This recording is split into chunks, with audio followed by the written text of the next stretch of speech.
Good morning and welcome to MarketCast 17. Happy New Year. This is live from the AF Oliver offices here in Bournemouth, and I hope you like the New Year's shirt, Butterflies. It's got a flavour of spring about it, and we've just come past the big Blue Monday, haven't we, which apparently is the most depressing day of the year, I understand, and I'm seeing this shirt as the perfect antidote for any January blues. So enjoy the butterflies as I run through, and let's see if we can't talk about a little bit of a spring in the market. Now, I know what you're going to say.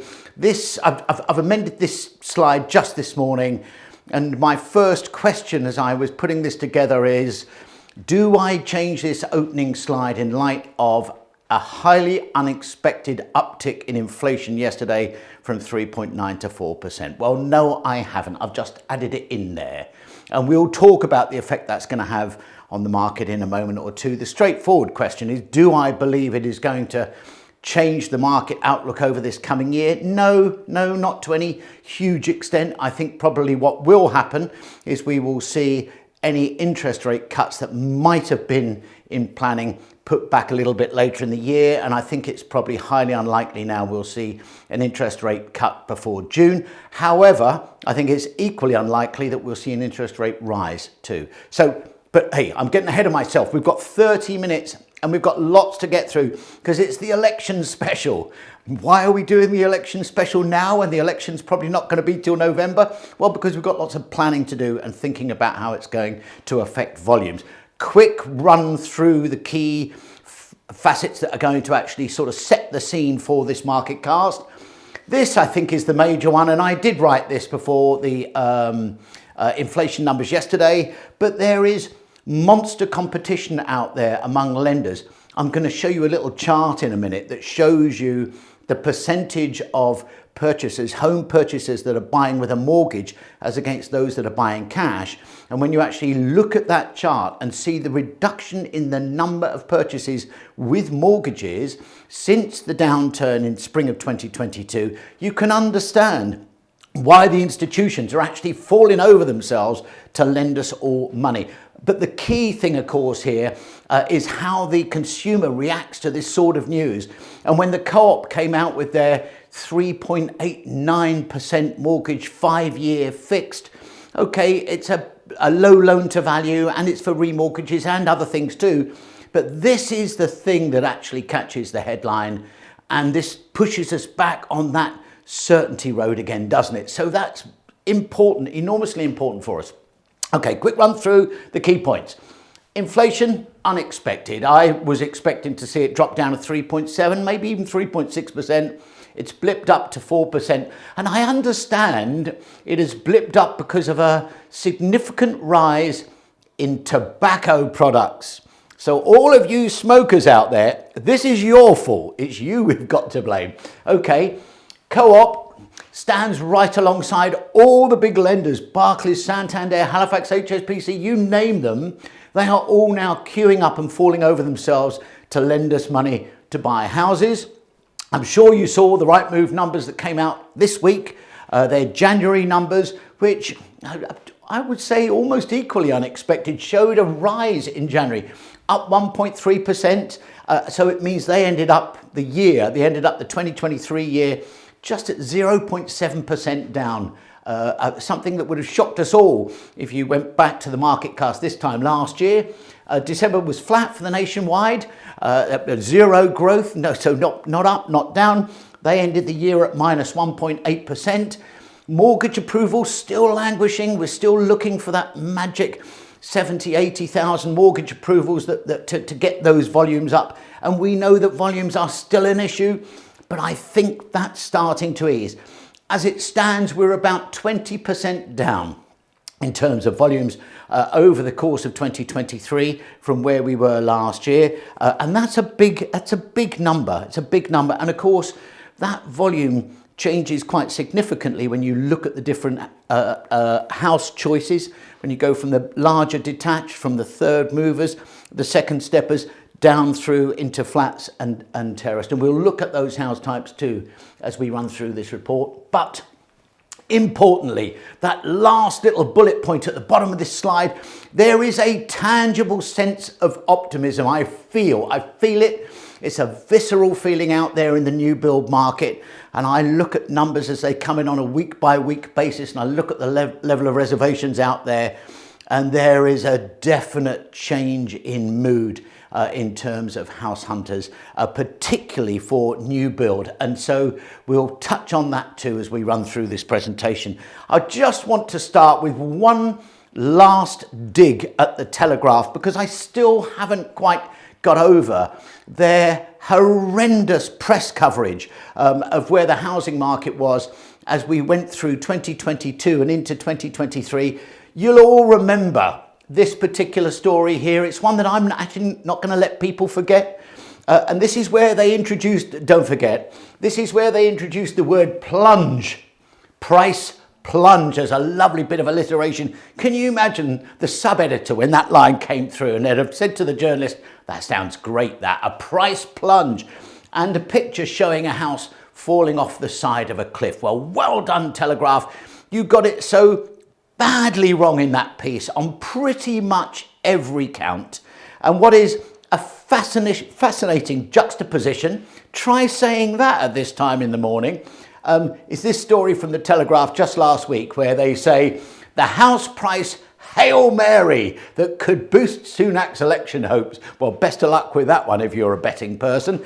But down here, they talk about the unexpected boom and the unexpected boost that might be about to happen in the housing market, and how this actually could help the Conservatives as they run up to the general election, probably in the autumn.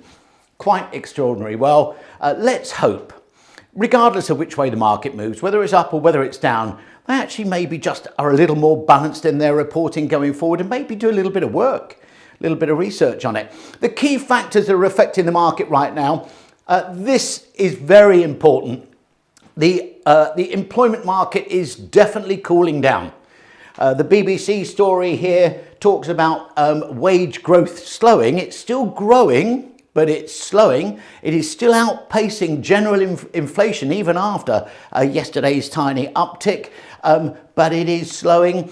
Hayes, the big recruitment agency, have recently come out with their survey showing that the trend is actually one that is cooling right across pretty much every industry in the UK, and that matters enormously to us. And it's probably another factor that the Magnificent Nine, the MPC, will take into their consideration when they think about interest rates at the next meeting. In the meantime, here we go. This is the story talking about interest rate cuts, and immediately after the news on inflation, here's Santander and Skipton, quotes by the intermediary, shrugging off the inflation numbers and saying that they are still going to reduce their rates. So that for me gives a little bit of balance and gives a bit of nuance to this picture. That little blip up in inflation, that little lump on the journey, does not mean that all bets are off and everything changes. I think that's important. Here it is. Here are the inflation numbers then. And look, this is where we've gone with this. We got up to 11% plus inflation, unsustainable inflation, and we've come rocketing down the other side at an incredible speed, down to 3.9 last month, in November rather. And you can see this little uplift, if I put the numbers on here, CP up to 4%. What is important to note in here, and I know I'm sounding a bit like Pollyanna again, I'm trying to find the positives in this. That's not the case. I'm just trying to pick out the real detail. The CPIH, so that's the inflation measure with homeowner costs in it, stayed at 4.2, and that's been growing. So that just looks as if that's got to that peak and that plateau, and that matters. They're probably all non-smokers, I expect, so they're not having to worry too much about the tobacco costs involved. But that says to me core inflation is coming down. The homeowner inflation has stabilised. I think this is a blip. I think we'll see that get back on track next month. And I say that, of course, with due regard to the things that are going on globally, the issues that we've got in the Red Sea affecting transport and of goods, and how that might affect global inflation. And of course, that's beyond our control. And everybody else's too, of course. Mortgage rate trends, it continues to ease down here. It continues to ease down here. And you can see, if we look here at a 2-year fixed, we've got rates here under 5%. At 60% loan to value, even on a 2-year fixed, you can get under 5%. And then when we go at the different various terms, 75% loan to value, you can see here that the average now is 4.68%. Who would have thought that a year ago? Probably not many in this audience this morning. So this all feeds into consumer confidence. And those of you that watch this MarketCast on a regular basis will know how much store I put in consumer confidence. It has a dramatic effect on the way that the market moves. And look at this line here nudging back up to 0. So everything, again, I'll really quick run through, everything is in negative. So generally people, citizens in the UK, the 2,000 people, the GfK survey every single month, and have done for the best part of 45 years, believe things are going to get worse, not better. But in terms of how their own personal finances are going to fare, this line here, you can see that's coming right back up to the neutral line. And I confidently forecast, again, notwithstanding any global events, I confidently forecast that line will move into positive territory for the first time since COVID. So you've got to go back to 2018-19 since that was in positive territory. And I believe that's going to come up through there as we come into spring. I feel very confident about that. Down in here, the red line is the overall index score. And although that is still deep in negative territory, so there is still a feeling of negativity, you can see where it is compared to where we were a year ago. This is November 2022, back here, not long after the classic mini budget. And you can see this was at a record low, minus 40 odd %. And here it is up here at minus 22%. So the mood has really improved, and you can see where the trend has gone. The blue line here, how people believe the economy is going to do, is also improved. And people still have a negative downbeat view on that, but again, a big improvement. And then the green line, of course, is the next 12 months a good or a bad time to make a major purchase? And that also continues to climb. So all of those things say to me, okay, a lot of hard work still to do. It's difficult. Getting deals over the line's not easy, but the trend is one of real, tangible, noticeable improvement. And that's important. I've started trying to do in these market casts, how would you describe the market in 3 words? You know, like you do these things. And I've picked another 3 this time, which I think shows the change, a real sea change, I believe, from November through December into January. And I've used a Bing image creator to find me some images to go with each one. Curiosity. I hope that illustration says curiosity to you. That sort of does to me, really. And by curiosity, what I mean is that all of those needs-based buyers that have been sat on their hands through November, December, are now thinking, I think this is probably where we're going to be at in terms of interest rates for a while. I think things are stabilizing. Savills came out with a great phrase in one of their press releases just this week, and they said, we believe we're past the point of peak uncertainty. I love that phrase, and I think uncertainty, we've just looked at the consumer confidence barometer, that's one thing, but uncertainty is such a big factor in the buying decision, and that it's an extraordinary thing actually. The buying public are more apt, more likely to buy when they believe that interest rates and costs are consistently high than when they are incredibly volatile, even though the rate might be lower, because you can plan, you have certainty. I think there's a really good clue there and a really good tip there for all of the developers that I know watch this MarketCast in terms of what they need to be delivering. But prospective buyers are curious, they're having a look, they're looking at what deals are around. There are opportunities there, doubtless, but I would equally say this market is hyper price sensitive. It's extraordinary how prices have actually stayed resilient throughout last year, despite so many siren voices criticising the price indices and so on, like they do when the indices don't go exactly as they want. But there is no question that it has surprised us all how resilient prices have actually been. But the market is price sensitive, and we need to be aware of that. There's an opportunity here to steal a bit of market share if you are able to be commercially perhaps a bit more aggressive, take advantage of the sensitivity, price sensitivity that there is in the market. And then finally, how do we feel about that as fragile? That expression? Okay, they say with AI, they say it's all in the brief. Well, yeah, but I'll take your views later, doubtless.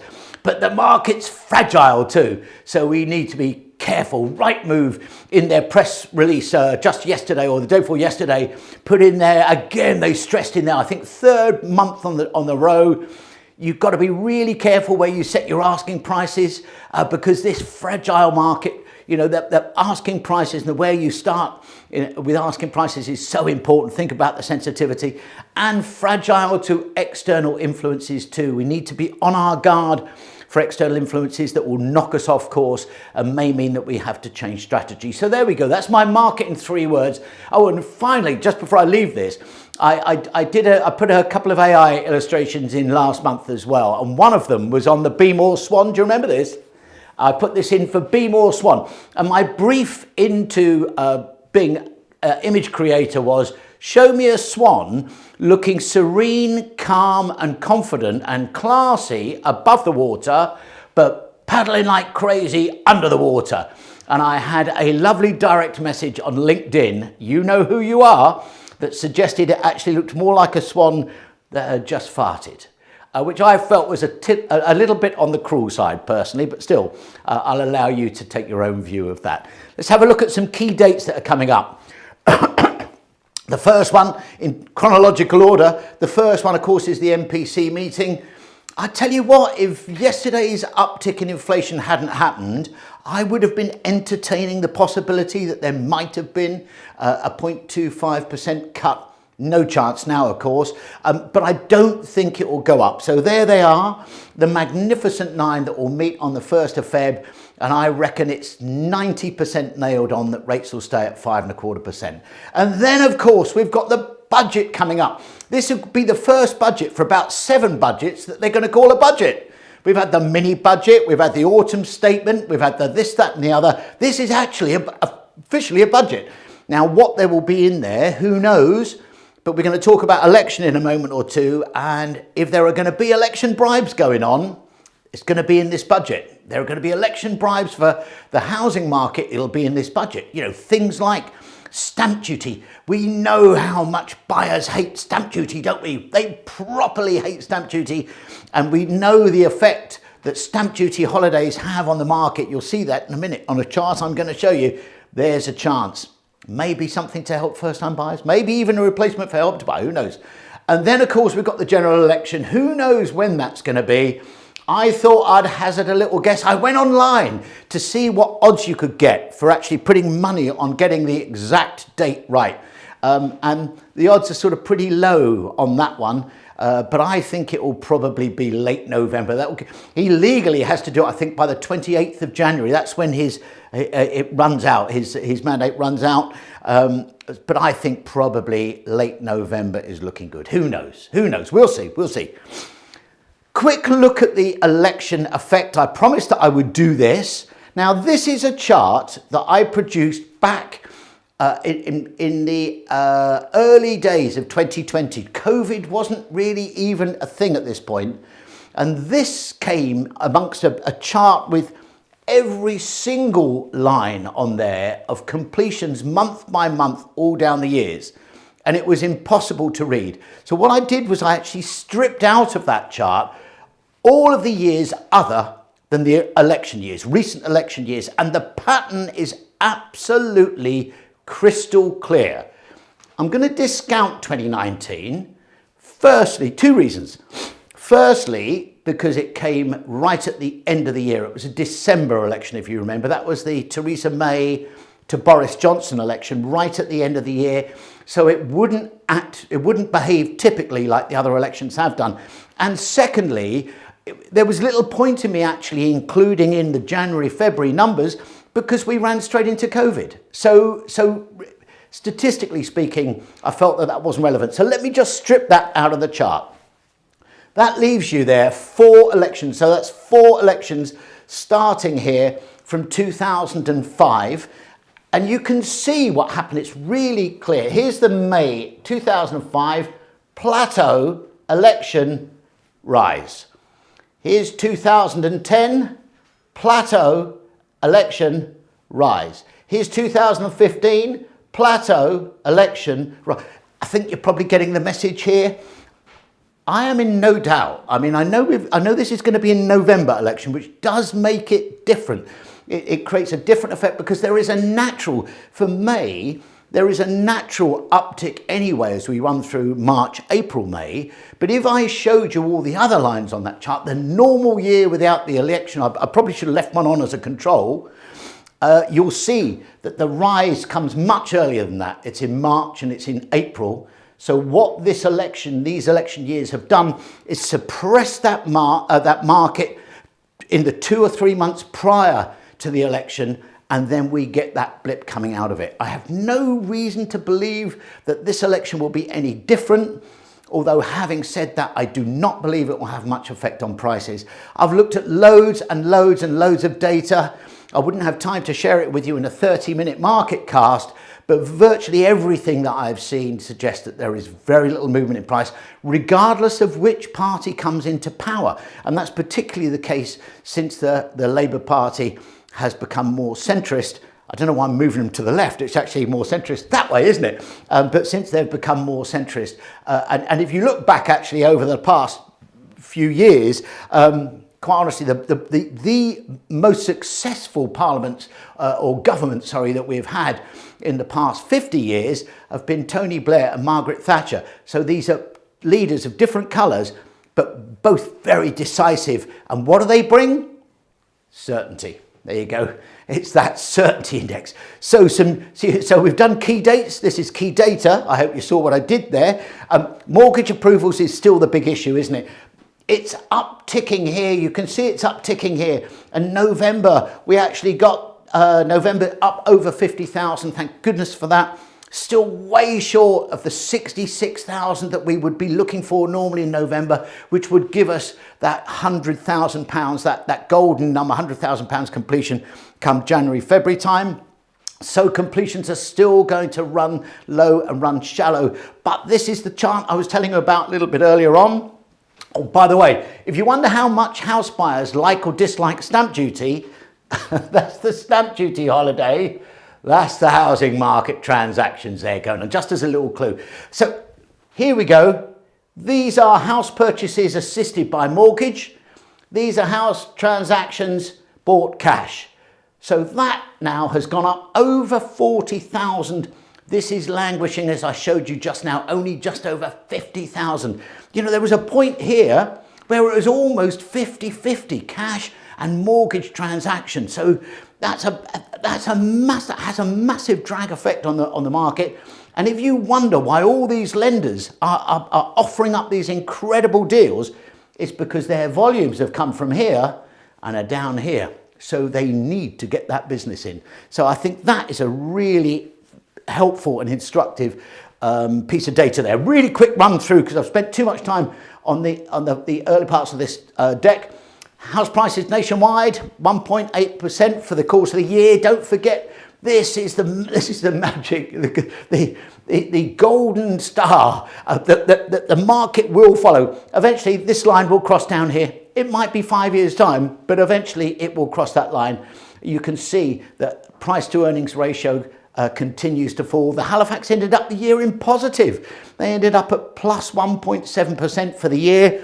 Rightmove, as I told you just now, have just finished just in negative after a 1.3% rise in early January. They've kicked in with a 0.7% fall for the year. Look at this down here. I've ringed that in red. because when you look at the annual change in prices, it's not all equal. Look, so here's first time buyers, no change. Here's second steppers, 0.5% down. And then look at this, top of the ladder here, 2% down. Zoopla, 1.1% down over the year. The price is pretty much the same everywhere. And I'm going to start sticking this back in the deck every single month now. You can see here's a beautiful indication of the way the market has moved over the last 18 months. These are deals above asking, at asking, below asking. And you can see when the market went through transition in April 22, how the grey grew. But look at this here. These are the November numbers. These are the very latest property mark numbers that show that there has been a tiny uptick November as we go into December of deals done at asking price or better. And you can see that I've actually marked that on that chart there. So values and volumes then for 2024. This is the important bit. This is my matrix. I've put this old one on because I want to show you how much this has changed. It's incredible. This was April of last year. And in the few months since then, there's been a huge change. And your sharp-eyed ones amongst you will notice that I've added in my certainty, uncertainty index, which I think is going to become more and more important as we run through this year. And that evens out. Everything has slid back towards this lower impact, a neutral effect line here, all running along here. Consumer confidence sits here, doesn't it? Supply and demand has moved back here. Look where the employment market has gone right back over here. Lifestyle changes, everything has slid back here. Mortgage availability has moved into positive space. And the only reason it is down on impact is because affordability is still difficult. And so are high mortgage rates at the moment, but they're getting better. And that's moving back to that centre line too. Everything's going neutral. So for the industry ones amongst us sitting here, this is our chance. We can actually really tip those scales over by weighing in market factors that only we can actually bring to pass. So my forecast for next year, and I feel pretty bullish about this. I'm obviously worried about what's going on globally and how that's going to affect things. But we didn't do at all bad last year on volumes. I think we've absolutely nailed it almost down to the last house.